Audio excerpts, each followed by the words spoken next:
Going in depth tonight, local leaders and crime-free advocates are reacting to President Donald Trump's executive order targeting crime and homelessness within our communities across the country. News 4 Tucson's chief investigative reporter, Chorus Nylander, is live outside Tucson City Hall with what this order could mean for Tucson.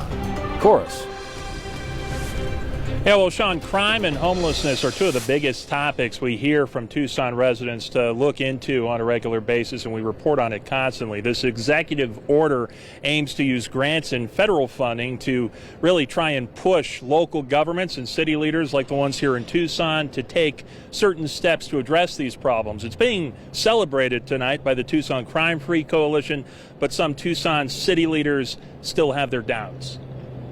With the stroke of a pen, President Donald Trump has launched a new nationwide effort to address crime, homelessness, and drug use at the local level. The executive order, called Ending Crime and Disorder on America's Streets, calls on Attorney General Pam Bondi to get rid of any previous judicial mandates that would limit local governments the ability to commit people on the street who they determine are a risk to themselves or others. It further looks to provide grants and federal funding to communities that prove they're addressing open drug use in urban camping and properly tracking sex offenders, and it stops sex offenders that receive homeless assistance from being housed near children. It also rejects housing first policies and tries to defund so-called safe consumption sites, areas where people can use drugs under supervision. We're going to need to see our elected officials move in new directions.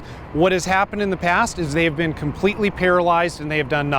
Josh Jacobson with the Tucson Crime-Free Coalition feels the order can help address Tucson's crime and homeless crisis if elected leaders take it seriously and don't dismiss it for political reasons. It's not working. We need a new approach. This executive order allows for that new approach to come in. Some things that work in one town may not work in another town. Ward 2 City Council member Paul Cunningham is skeptical, but says he's looking at it with an open mind. He feels any approach will be short-lived, though, if Tucson police remain understaffed. Usually these things are not properly funded and they come with political ties. If there's an avenue here to at least secure funds to add police officers, that does present a silver lining. In order to have a thriving community, we need a safe community.